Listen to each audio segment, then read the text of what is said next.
o Pentecostes como parte da doutrina cristã. Alguém já ouviu falar sobre isso? Bom, eu nunca ouvi, tá? Então, como acredito que o trabalho do pastor, um deles, é ser um expositor da palavra de Deus e daquilo que ele acredita, eu me sinto Eu digo para os meus amigos, para os meus irmãos, que eu sou pentecostal. Às vezes eles me confundem com um monte de coisa que eles veem, não é? Que dá a entender até que o Pentecostes não é algo bíblico, é apenas um movimento. Não é verdade? Mas eu gostaria que nós entendêssemos o que a Bíblia fala do Pentecostes. Então, abra sua Bíblia no livro de Lucas, capítulo 24, verso 49.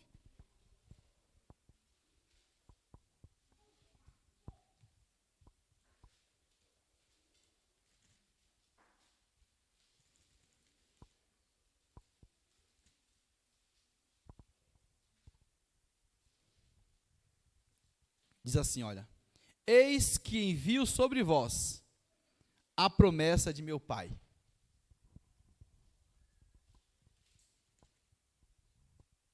Permanecei, pois, na cidade de Jerusalém, até que do alto sejais revestidos de poder. Então, olha só, o Senhor vai ordenar aos seus discípulos para que eles fiquem naquela cidade. Não saiam dali pregando essa nova doutrina que se consolidariza com a sua morte e ressurreição. Lembrando que Jesus, quando chama seus discípulos, ele ordena que eles sigam pelo caminho pregando o evangelho. Lembram disso? Ele ordena para os seus discípulos: vá e preguem o evangelho. Então vejam bem, não é que Cristo manda os discípulos ficarem em Jerusalém sem pregar o evangelho. Não é que está começando agora. Meu cabelo está arrumado aí, gente?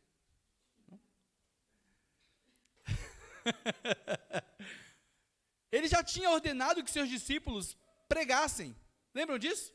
Não levei bolsas, nem alforje. Lembra? Que os discípulos voltaram dizendo: Senhor, fizemos muitos milagres. E o Senhor vai dizer: olha, não se alegrem por causa disso. Se alegrem porque o nome de vocês estão escrito no livro da vida. Lembram disso? Então, quando Jesus ordena aos seus discípulos que fiquem em Jerusalém, se trata de um preparo ou o ato de aguardar uma ordem, uma nova ordem para um novo momento. Jesus, a promessa da vinda do Messias, já tinha se cumprido e se consolidado. Por quê? Ele veio, cresceu, pregou, morreu, foi crucificado e ressuscitou. A partir daí, ele ordena o seguinte: aguardem. Porque algo está sendo construído. Construído por quem? Por Deus, né? Não é pelos homens, né, Graça? Jesus falando, algo está sendo construído, aguardem, até que vocês recebam a ordem, ou o carimbo, a marca, que autorizará vocês a saírem pregando esse evangelho. Evangelho esse, repito, que eles já tinham iniciado. Mas agora se trata de um novo momento. E qual será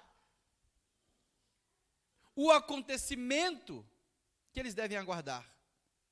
Até que do alto sejais revestidos de poder.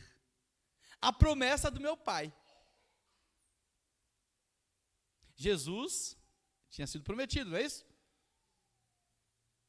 Ele disse: eu vim para que se cumprisse o que estava escrito. Mas agora ele também se refere a uma outra promessa: a vinda do Espírito Santo. E a doutrina cristã, ela será baseada, fundamentada nesse poder, que não se trata apenas do poder do Espírito Santo, mas a presença de uma maneira, vamos dizer assim, mística no sentido de mistério e não de oculto, porque ele vem e se manifesta, né? Se alguém se manifesta, não é mais oculto, mas é místico porque não faz parte do mundo material, vamos dizer assim, porém é como a presença fixa, real, de alguém entre nós. Eu sei que é muito complexo às vezes compreender essas coisas, porque nós somos seres humanos, mas é possível também perceber a presença disso. Olha só, Jesus, ele não é um homem, ele é um Deus, sempre existiu. Ele fala, antes que Abraão existisse, eu já era, eu já estava, eu já existia. E ao mesmo tempo a sensação que a gente tem é que ele está chegando no mundo pela primeira vez, não é assim? Mas não, está se manifestando agora. Há um milagre nisso. Um milagre na sua manifestação, não um milagre na sua existência. A sua existência é um mistério, que vai muito além daquilo que a gente pode conceber por meio da nossa razão. Então vejam, Cristo se manifesta em carne, alguém que sempre existiu, aparece ali, em forma humana. Cumpriu-se as Escrituras. Nasceu, viveu, fez o que disse que faria, ressuscitou, e agora chega para os seus e diz, aguardem até que do alto vocês recebam uma outra promessa. Essa promessa, que é a vinda do Espírito Santo, que também nós não podemos pensar como apenas uma força. Não, ele está dizendo o seguinte, olha, descerá sobre ti o Espírito Santo, né? Foi isso que foi dito para Maria. Mas olha, ele está falando, vocês receberão a promessa de meu Pai, eu vou e o Consolador virá. Ele não está se referindo a uma força apenas dessa pessoa, dessa entidade. Ele está se referindo à própria pessoa do Espírito Santo. Ele não está dizendo assim, olha, vocês terão apenas força, receberão um dom do Espírito Santo. Não, vocês receberão o próprio Espírito Santo. Consegue entender que há uma diferença aí entre uma coisa e outra? Vocês serão revestidos, mas isso que eu estou falando para vocês agora, obviamente, revestido de poder, implica em receber aquilo que eu disse há tempos atrás. Eu enviarei o Consolador. E no Pentecostes, eles vão ver línguas repartidas como que de fogo, pousa sobre cada um deles. E os discípulos vão seguir batizando com água, mas também batizando, orando para que Cristo batize com o Espírito Santo. Então olha só, a doutrina cristã foi concluída a partir da correspondência entre fatos e fatos. Já falamos sobre isso na semana passada. Você observa um fato que ocorreu lá atrás com o fato que está acontecendo agora. Dei o exemplo de Abraão, né? Abraão e a ordem de Deus para que ele sacrifique seu filho, seu único filho. E depois nós saberemos posteriormente que aquilo já era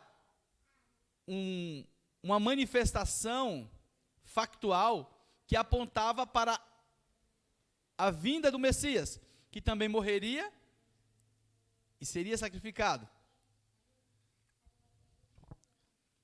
Então vejam só, a correspondência entre fatos e fatos, entre palavras e palavras, Ou seja, alguém disse algo lá atrás, e aí você observa o que foi dito lá atrás. Quando Isaías vai dizer, o Espírito do Senhor Jeová está sobre mim, Ele me ungiu para pregar, tal. Isaías está lendo aquela passagem, ou está dizendo, né, aquela passagem. Aí depois, Cristo vai fazer a mesma coisa, vai ler. Há uma correspondência entre palavras e palavras. É assim que a doutrina está sendo criada, em cima de fatos, em cima também de palavras, e entre fatos e palavras. Algo que foi dito, que vai acontecer depois. João capítulo 2, vamos ler do 13 em diante. João capítulo 2, do 13 em diante, é uma leitura um pouco extensa. Então, próxima à Páscoa dos judeus, subiu Jesus para Jerusalém e encontrou no templo os que vendiam bois, ovelhas e pombas, e também os cambistas assentados. Tendo feito um azorrague de cordas, expulsou todos do templo, bem como as ovelhas e os bois. Derramou pelo chão o dinheiro dos cambistas, virou as mesas. E disse aos que vendiam as pombas: tirai daqui estas coisas, não façais da casa de meu pai casa de negócio. Olha o próximo ponto. Lembraram-se. Está entendendo? A correspondência entre uma coisa e outra. Que quem faz esse nexo, quem conclui, quem observa, são os discípulos. E lembraram-se os seus discípulos de que está escrito: o zelo da tua casa me consumirá. Perguntaram-lhe, pois, os judeus: que sinal nos mostras para fazeres estas coisas? Jesus lhes respondeu: destruí este santuário, e em 3 dias reconstruirei. Olha o que Jesus está dizendo. Replicaram os judeus: em 46 anos foi edificado este santuário, e tu, em 3 dias, o levantarás? Ele, porém, se referia ao santuário do seu corpo. Então vejam que mais uma coisa que tem a ver com outra. Ele está falando do santuário, mas ele está se referindo a ele. Quando, pois, Jesus ressuscitou dentre os mortos, lembraram-se os seus discípulos de que ele dissera isto, e creram na Escritura e na palavra de Jesus. Então vejam, a atenção que está sendo dada ao que está acontecendo, aos fatos que ocorrem, às palavras que são ditas, e o nexo que há entre uma coisa e a outra. Esse será o meio pela qual a doutrina cristã é estabelecida. Por quê? Porque nós somos parte, somos matéria dessa construção. A doutrina cristã, ela é criada em cima de fatos. A Bíblia é um livro histórico. Por quê? Tudo que está escrito diz respeito a fatos que ocorreram na vida de pessoas. Não é como a mitologia grega, por exemplo, nos escritos de Ésquilo, ou de Homero, Hesíodo, que escrevem sobre o diálogo entre os deuses, a vida entre os deuses, e o resultado desses conflitos que deu origem ao mundo físico. Não é isso. Esses poetas, eles escrevem algo baseado em circunstâncias que nós não sabemos. E servirá como ferramenta científica, acreditem nisso. Mas aqui, nas Escrituras, não.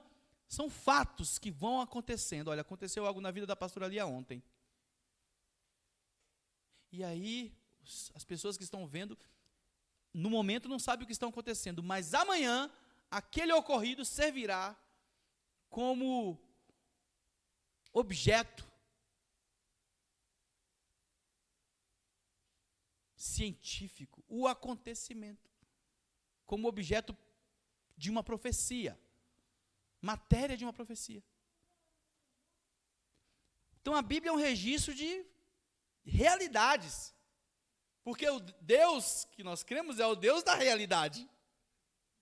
Ele não é o Deus da mitologia, é o Deus real. Nós não cantamos? Ao Deus eterno, imortal, invisível, mas real. A realidade é objeto da doutrina cristã. Não são apenas palavras lançadas ao vento, são palavras conectadas com fatos. Em muitos momentos nós recebemos uma mensagem a respeito de uma profecia, como os discípulos não sabem o que está acontecendo, mas eles vão lembrar depois. Olha, ele disse, derrubarei esse templo, em 3 dias reconstruirei. Aí ele morre e ressuscita, os discípulos lembram. A atenção do cristão é muito importante para compreender a ação divina. Mas a atenção não apenas para o momento, a atenção para a história, porque a sua história faz parte. A sua história é matéria também teológica. O cristianismo, a doutrina cristã, ela está fundamentada em fatos. E esses fatos, eles são organizados a ponto de se tornar algo que se corresponde e que ao mesmo tempo te permite explicar didaticamente essas correspondências que há entre uma coisa e outra, entre algo que aconteceu e outra coisa que está acontecendo agora. Isso diz respeito a uma construção em que há um agente operando. Ou seja, a doutrina que é estabelecida a partir de fatos, ela é montada sob o poder do Espírito Santo. Porque é Ele quem está agindo. A doutrina cristã. Ficai em Jerusalém até que do alto sejais revestidos de poder. Descerá sobre ti o Espírito Santo. Eu vos envio a promessa de meu Pai. Quando Ele vier, convencerá o homem do pecado, do juízo e da justiça. Então vejam que nós temos as Escrituras Sagradas, que nós lemos, mas a leitura por si só não resolve. Felipe estava no caminho e encontrou um eunuco. Lembra dessa passagem? Lendo as Escrituras, mas ele não entendia nada. E aí Felipe perguntou, entendes tu o que lês? Porque não é só leitura, é necessário a compreensão daquilo que está sendo lido. Mas a compreensão da profundidade disso carece do auxílio da pessoa do próprio Deus, o Espírito Santo. E eu gostaria que você dissesse para quem está do teu lado, Pentecostes é crer na agência atual do Espírito Santo, na ingerência atual do Espírito Santo. Aqui, agora, nesse momento que nós estamos aqui, o Espírito Santo está operando e falando entre nós. Então vejam bem, nós paramos aonde na leitura? Versículo 23. Estando ele em Jerusalém durante a festa da Páscoa, muitos vendo os sinais que ele fazia, creram no seu nome. Mas o próprio Jesus não se confiava a eles, porque os conhecia a todos. E não precisava de que alguém lhe desse testemunho a respeito do homem, porque ele mesmo sabia o que era a natureza humana. Não precisa ficar falando para ele, olha, cuidado com esse, cuidado com aquele. Não, ele sabe. Ele conhece a natureza humana. Ele não vai ser morto porque acreditou demais nas pessoas. Não é isso, não. Ele sabe quem é o homem. Ele não é traído por ninguém no sentido de que ele é pego de surpresa. Não. Ele sabe que será traído. E ele expressa misericórdia para com o traidor. Aliás, antes que ele o faça. Então vejam bem. O que levou os discípulos a compreenderem que a circuncisão, olha só, eu estou falando aqui que a doutrina cristã é fundamentada em fatos. O Espírito Santo é quem organiza. Sem ele não há doutrina cristã. Porque não são os homens quem constroem a doutrina cristã. É o Espírito Santo. Os homens percebem. Concordam? Eles descobrem. É como a música.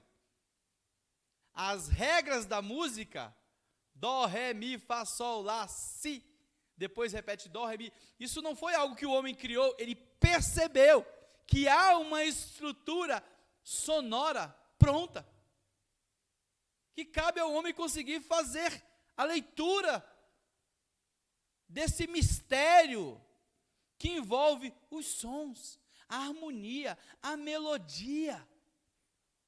Não é algo que o homem criou, é algo que o homem percebeu. Nossa! Né, Alisson? Há um negócio pronto aqui, é divino. Há uma rede de correspondência entre os sons, em que a sua estrutura, ela é explicável. Há uma didática. Já pararam para pensar o nascimento de Cristo? As estrelas também são vistas pelos primeiros homens como objeto orientador. O nascimento do Cristo terá como precedente a percepção que os magos têm do movimento das estrelas. Eles vão dizer para Herodes: onde está aquele que é nascido, o rei do judeu? Porque vimos sua estrela e viemos adorá-lo. Olha o veículo que os informa. Há uma estrutura pronta. Misteriosamente, os homens percebem isso, porque eles não poderiam perceber isso sozinhos, gente. Como é que alguém descobriu que uma estrela sinalizaria o local onde o Messias iria nascer? Meu Deus do céu, isso é milagre demais. Não é uma conclusão que o homem fala assim, não, olha, aquela estrela vai para lá. Quem disse isso para ele? Aliás, isso irá perdurar por muito tempo. Cabral, quando chega no Brasil, por exemplo, é pelo mesmo caminho. Os mesmos instrumentos.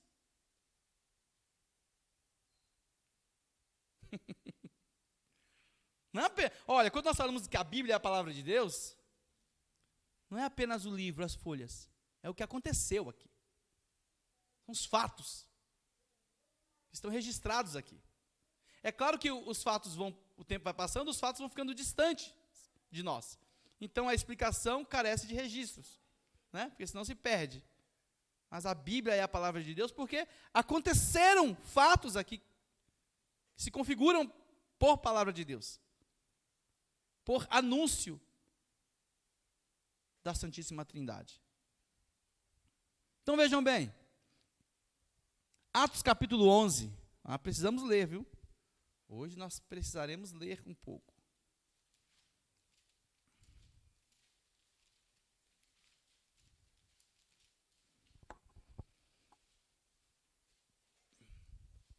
estava enfermo Lázaro de Betânia, da aldeia de Maria e de sua irmã Marta.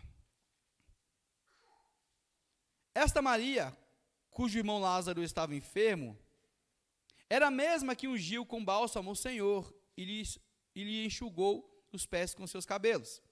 Mandaram, pois, as irmãs de Lázaro dizer a Jesus: Senhor, está enfermo aquele a quem amas. Ao receber notícia, disse Jesus: essa enfermidade não é para a morte, e sim para a glória de Deus, a fim de que o Filho de Deus seja por ela glorificado. Imaginem as pessoas. Estou lendo João 11, né, pessoal? Ai, Jesus, misericórdia. Muda aí, tá? Eu li João 11, mas não é João 11 não, é Atos 11. Atos 11, eu estou lendo uma coisa, ainda bem que vocês estão atentos. Não está fazendo nexo. Né? Perfeito. Atos capítulo 11. Chegou ao conhecimento dos apóstolos e dos irmãos que estavam na Judéia, que também os gentios haviam recebido a palavra de Deus. Esse texto é importantíssimo para nós, aqueles que são pentecostais. Porque, vejam que são os fatos analisados, são percebidos, que levarão os discípulos a enxergarem se algo é necessário ou não. A circuncisão era uma prática, um rito, indispensável para o judaísmo. Porém, os discípulos, em um determinado momento, concluirão que para o cristianismo não é tão indispensável assim. Abro aspas para dizer, ele é opcional. Nós vamos ver em cima de que eles chegaram a essa conclusão. Quando Pedro subiu a Jerusalém, os que eram da circuncisão o arguiram, dizendo: entraste em casa de homens incircuncisos e comeste com eles. Então Pedro passou a fazer-lhes uma exposição por ordem, dizendo. Aí Pedro vai contar o que aconteceu, olha só. Eu estava na cidade de Jope orando, e num êxtase tive uma visão em que observei descer um objeto, como se fosse um grande lençol baixado do céu, pelas quatro pontas, e vindo até perto de mim. E fitando para dentro dele os olhos, vi quadrúpedes da terra, feras, répteis e aves do céu. Ouvi também uma voz que me dizia: levanta-te, Pedro, mata e come. Ao que eu respondi: de modo nenhum, Senhor, porque jamais entrou em minha boca qualquer coisa comum ou imunda. Segunda vez falou a voz do céu: ao que Deus purificou, não consideres imundo ou comum. Isto sucedeu por 3 vezes. De novo, tudo se recolheu para o céu. E eis que na mesma hora pararam junto da casa em que estávamos 3 homens enviados de Cesareia para se encontrarem comigo. Então, olha aí quem está participando aí, ó. Olha quem está presente nessa doutrina. Então, o Espírito, não o meu Espírito me disse, tá? Não o meu Espírito. Então, o Espírito me disse que eu fosse com eles, sem hesitar. Foram comigo também estes 6 irmãos, e entramos na casa daquele homem. E ele nos contou como vira o anjo em pé em sua casa, e que lhe dissera: envia a Jope e manda chamar Simão por sobrenome Pedro. Olha só, olha o que está acontecendo aqui. O Espírito Santo, Pedro está tendo uma visão, o Espírito fala para Pedro que vá com aqueles homens, mas aqueles homens também foram até Pedro, porque um anjo foi lá falar com eles, Vivi. Não foram lendo nada não, as coisas estavam acontecendo mesmo. Não foi uma informação apenas de algo que tinha ocorrido antes, não, está acontecendo agora. Continuando.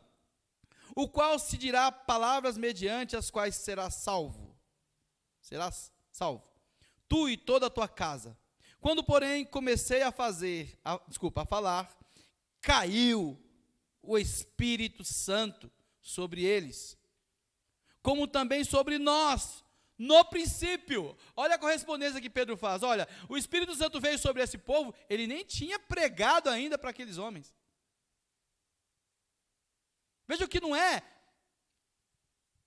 Irmãos, pensam bem, olha, Jesus não falou para que eles ficassem em Jerusalém até que do alto fossem revestidos de poder, e aí eles deveriam sair para anunciar o Evangelho. Eles começam isso, tem a manifestação do Espírito Santo lá no dia de Pentecostes. Um milagre acontecerá em uma das portas, chamada Formosa, vocês lembram dessa passagem? Dá a entender que os discípulos são aqueles que estão dando início à doutrina cristã. Mas não é, eles também são matéria da doutrina cristã. Porque antes deles está o Espírito Santo. Pedro começa a falar e antes de qualquer coisa o Espírito Santo, buf. Não foi Pedro que colocou a mão e recebeu, não. O Espírito Santo veio primeiro. Continuando. Como também sobre nós no princípio. Então me lembrei da palavra do Senhor quando disse, olha a lembrança aí, ó, a correspondência que ele faz entre algo lá de trás com o de agora. João, na verdade, batizou com água, mas vós sereis batizados com o Espírito Santo. Vejam, não é sereis batizados e recebereis o poder do Espírito Santo, isso é outra coisa. Ele está dizendo, vós sereis batizados com o Espírito Santo. Pois, se Deus lhes concedeu o mesmo dom que a nós nos outorgou quando cremos no Senhor Jesus, quem era eu para que pudesse resistir a Deus? E ouvindo eles essas coisas, apaziguaram-se e glorificaram a Deus, dizendo, logo também os gentios foi por Deus concedido o arrependimento para a vida. Então veja o que Pedro está observando aqui e contando, porque até tudo isso que ele está dizendo é para explicar o motivo pela qual ele se encontra entre os incircuncisos. Que a circuncisão era um rito obrigatório, que condicionava se uma pessoa era convertida no contexto anterior ou não. Continuemos. Então, os que foram dispersos por causa da tribulação, que sobreveio a Estevão, se espalharam até a Fenícia, Chipre e Antioquia. Não anunciaram a ninguém a palavra, senão somente aos judeus. Alguns deles, porém, que eram de Chipre e de Cirene, e que foram até Antioquia, falavam também aos gregos, anunciando-lhes o evangelho do Senhor Jesus. A mão do Senhor estava com eles. Irmãos, esses detalhes são importantes. Porque senão a gente pensa que é só um fruto da razão humana. Não, tem algo aí acontecendo por cima, ou acima da nossa razão. Fala para quem está do teu lado, a mão de Deus está sobre você. Eu não gostava muito desse negócio de fala para quem está do teu lado não, mas estou começando a gostar agora. E muitos, crendo, se converteram ao Senhor. A notícia a respeito deles chegou aos ouvidos da igreja que estava em Jerusalém, e enviaram Barnabé até Antioquia. Tendo ele chegado, e vendo a graça de Deus, alegrou-se e exortava todos que, com firmeza de coração, permaneceram no Senhor Jesus. Porque era homem bom, cheio do Espírito Santo e de fé. E muita gente se uniu ao Senhor. E partiu Barnabé para Tarso, à procura de Saulo. Tendo-o encontrado, levou-o para Antioquia, e por todo um ano se reuniram naquela igreja, e ensinaram numerosa multidão. Em Antioquia foram os discípulos, pela primeira vez, chamados de cristãos. Olha só o que está acontecendo.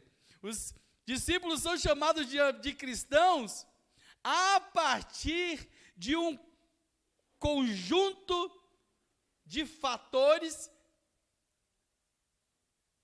que está se cumprindo na vida deles, em que a percepção da presença do Espírito Santo é notória. Tem algo além das palavras desses homens, porque eles por si só não podem construir esse nexo que há entre o que aconteceu lá atrás e agora, e o que está escrito. Então vejam bem, é muito importante entendermos que até o rompimento com a circuncisão, como prática obrigatória ao cristianismo, nesse caso, né, porque até então eles se enxergavam como judeus, e isso, de certa maneira, esse rompimento, vocês não precisam serem circuncidados, isso é um rompimento fortíssimo. Era como se alguém dissesse hoje que não há a necessidade de ser batizado. Está entendendo? O batismo é um rito obrigatório no cristianismo. Obrigatório não porque os homens obrigam, não, porque foi uma ordenança. E nós seguimos essa ordenança. Se alguém disser que não é mais necessário, isso irá mexer conosco. É óbvio que não estou dizendo com isso que uma pessoa que não foi batizada, por causa disso, automaticamente ela não será salva. Não, eu sei que existem situações em que talvez não dê tempo, e Deus sabe de todas as coisas, para uma pessoa se batizar. Porém, essas possibilidades não nos autoriza a dizer que o batismo não é obrigatório, ou não é um mandamento. Entendem? É como a ceia do Senhor. Ora, a ceia é um rito que diz respeito a uma ordenança divina. Se alguém disser assim, tanto faz você cear ou não, está muito equivocado. A Bíblia diz, aliás, que a não participação ou a participação indevida trará resultados que se configura por fraqueza, doenças. Por causa disso, há entre vós muitos fracos e doentes. Por que fracos e doentes? Porque desprezam uma prática que foi ordenada pelo próprio Cristo. Mas alguém resolveu achar que não, eu estou tranquilo, estou cheio de fé, mesmo sem isso. Estou bem comigo mesmo. Eu sei que Deus me vê, mesmo eu não sendo batizado, e mesmo eu não participando da ceia. Cuidado com os seus sentimentos. Eles podem estar muito equivocados. Aliás, isso é muito comum. Então vejam bem, esse destaque que haverá entre a obrigatoriedade da circuncisão e a não obrigatoriedade da circuncisão não é fruto apenas de uma decisão humana. É uma percepção de uma ação divina por meio do Espírito Santo. Outro ponto importante, a valoração do domingo como dia para a prestação de culto, porque até então o sábado era aquele dia, não é? Isso também não foi uma observação textual. Olha, os homens foram lá e falaram assim, está escrito aqui, não é mais sábado, agora devemos nos reunir também aos domingos. Não foi isso não. Foi resultado da percepção de acontecimentos. E esses acontecimentos indicam algo, sinaliza algo. Esse dia como um dia de valor. Então abra sua Bíblia aí em João, capítulo 20. Agora sim, João capítulo 20.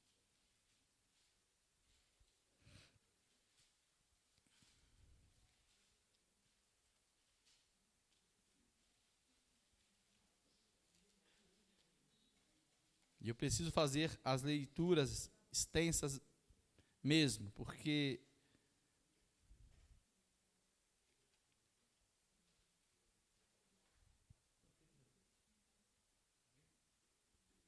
vamos correr aqui. João, todo mundo achou? Capítulo 20.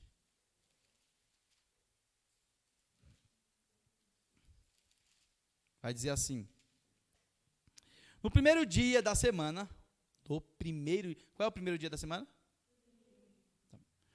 Maria Madalena foi ao sepulcro de madrugada, sendo ainda escuro, e viu que a pedra estava revolvida. Então correu e foi ter com Simão, Pedro e com outros discípulos, a quem Jesus amava, e disse-lhes: tiraram do sepulcro o Senhor, e não sabemos onde o puseram. Até então elas achavam que tinham roubado o corpo dele. Saiu, pois, Pedro ao outro discípulo e foram ao sepulcro. Ambos corriam juntos, mas o outro discípulo correu mais depressa do que Pedro e chegou primeiro ao sepulcro. E abaixando-se viu os lençóis de linho, todavia não entrou. Então Simão Pedro, seguindo, chegou, e outro no sepulcro.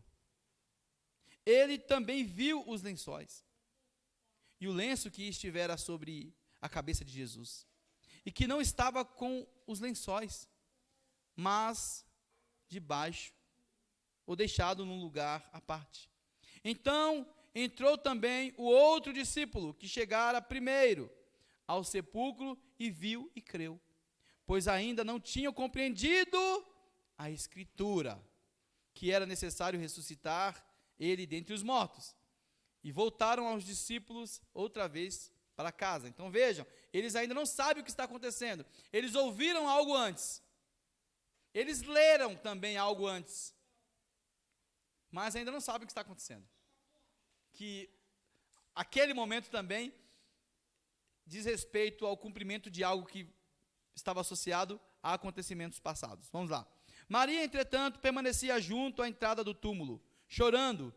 Enquanto chorava, abaixou-se e olhou para dentro do túmulo, e viu 2 anjos vestidos de branco, sentados onde o corpo de Jesus fora posto, uma à cabeceira e outro aos pés.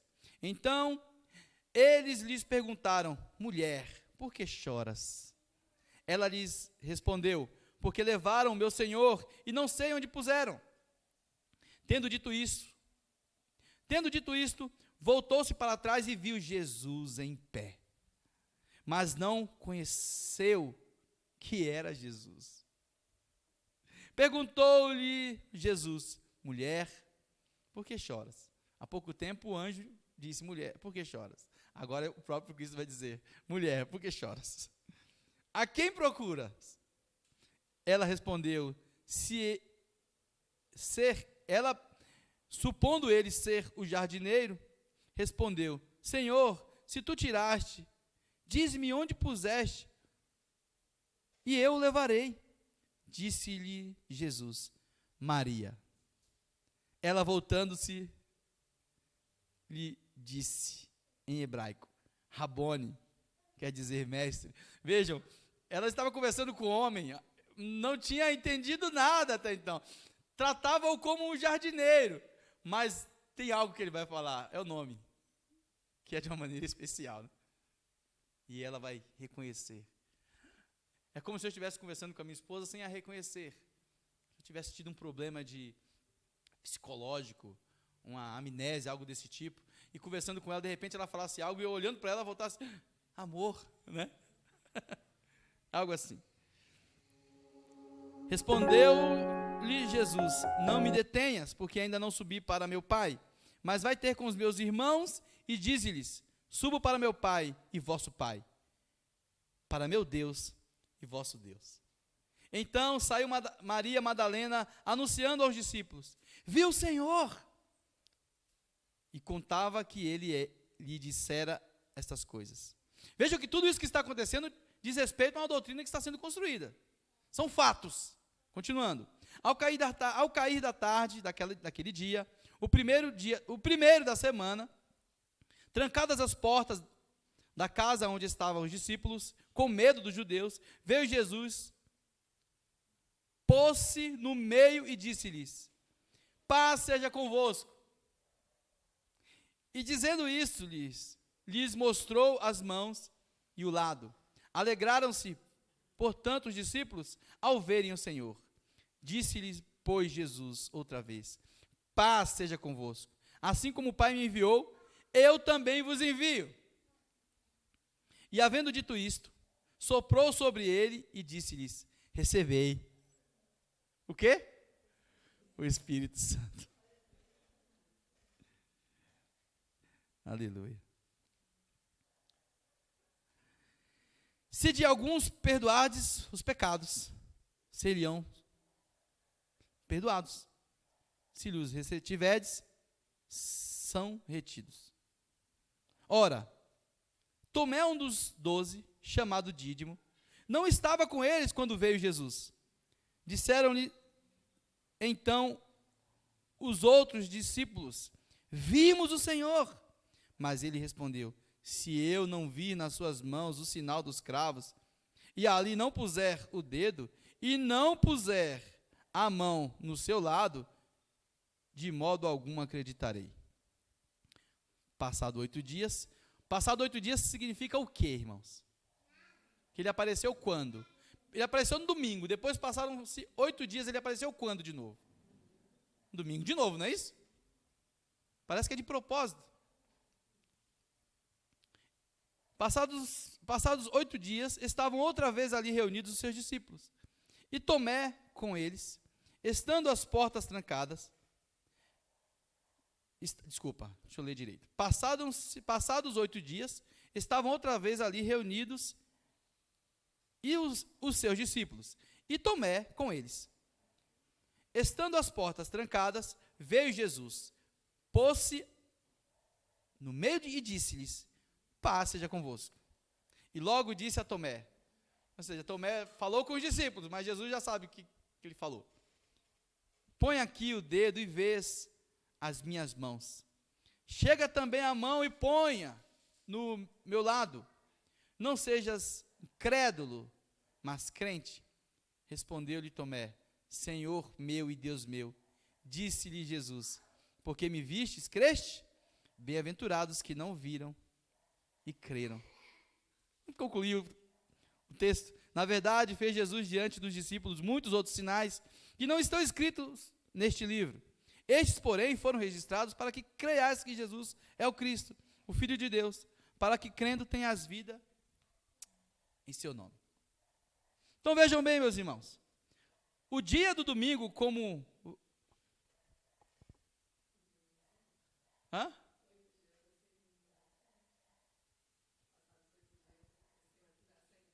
Não, é domingo, gente.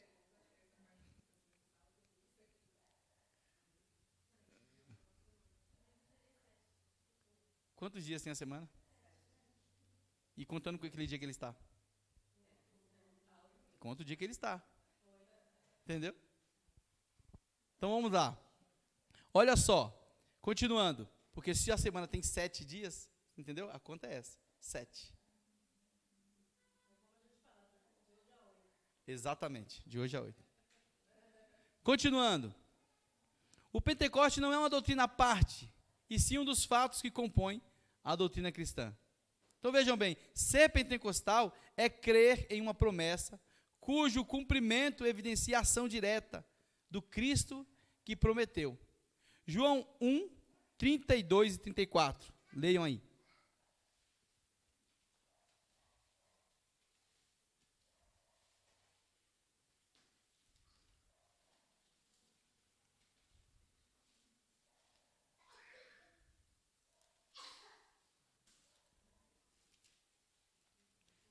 João 1, 32 e 34.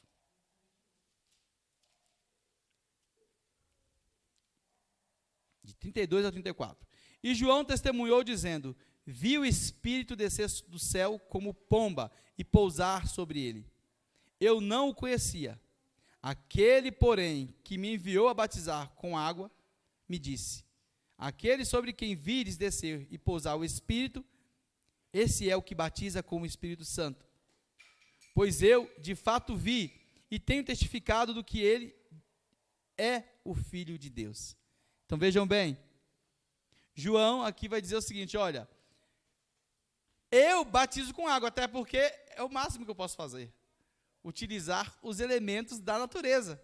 Eu não tenho outro recurso para batizar alguém.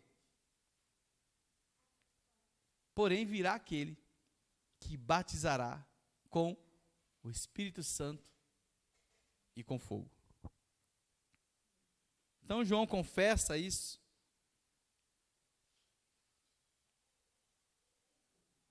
Ele confessa o seguinte: olha, há uma promessa, a do Cristo, e é uma promessa de que o Cristo batizará com o Espírito Santo e com fogo. Então, meus irmãos, o cristianismo possui alguns rituais que foram ordenados pela cabeça da igreja, ou cabeça da igreja, o noivo, em que a matéria física conecta a matéria não física, por exemplo, a ceia e o batismo. É como comparar, por exemplo, o casamento. Não existe o casamento em cartório? Não tem o casamento em cartório? Qual é mais importante para vocês aqui? O casamento em cartório ou casamento civil ou casamento religioso? Para a gente encerrar. Hoje nós ficamos assim, entramos em conflitos, né? Hoje nós temos um problema muito sério a respeito disso. Mas o casamento existe por causa do cartório ou o cartório existe por causa do casamento? Qual vem primeiro? O que existiu primeiro, o casamento no cartório ou no religioso? Existia cartório antes, irmão? Claro que não. A palavra, isso, o fio do bigode significava, de certa forma, um cartório, vamos dizer assim. Mas isso só existe por causa do casamento. Dessa união mística, misteriosa, entre almas.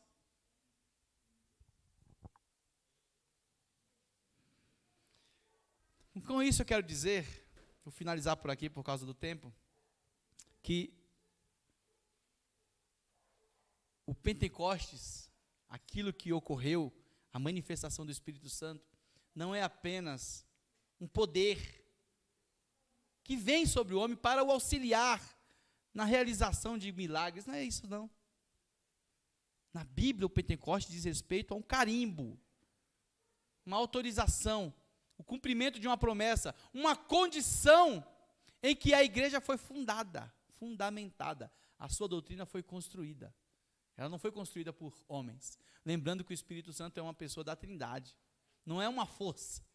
A gente usa até a palavra ruach, né, que é epneuma, para se referir no grego ou no hebraico ao Espírito Santo como força ativa.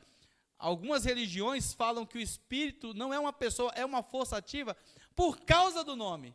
Mas não, o nome é um veículo, um instrumento que a gente utiliza para designar algo, para informar algo real. Estão entendendo? O meu nome é Edivan, mas eu não existi apenas a partir do momento que deram o meu nome, Edivan. Eu existia antes. Compreendem? O cartório só serviu para auxiliar na comunicação da linguagem, obviamente. Então, meu nome está lá. Mas se eu fosse alguém que não tivesse nome, eu estaria existindo da mesma forma. Não é porque no original está escrito ruach, que dá a entender força ativa. Isso quer dizer que o Espírito Santo é apenas uma força. Não, ele é uma pessoa. Os discípulos, as religiões que utilizam a Bíblia, elas acreditam na Bíblia por validarem o que os discípulos compreenderam, né? Como é que vocês validam algo e ao mesmo tempo rejeita algo, como quando, por exemplo, Pedro diz, ouvi o Espírito Santo, né? Se ele disse que ouviu o Espírito Santo, como é que você pode tratar o Espírito Santo como se fosse uma força apenas? E a força fala? Né? A água tem força? Sim ou não? A água fala? Não? A pastora Marli, quando foi empurrada pelas águas aqui, ela foi empurrada pela força da água, né? A água não pediu licença, a água não falou. É diferente quando falamos do Espírito Santo. Então, gostaria que vocês gravassem em seus corações. Ser pentecostal, em sua essência, biblicamente falando, envolve a convicção de que há um ser regendo sua igreja desde o princípio. Vamos ficar em pé.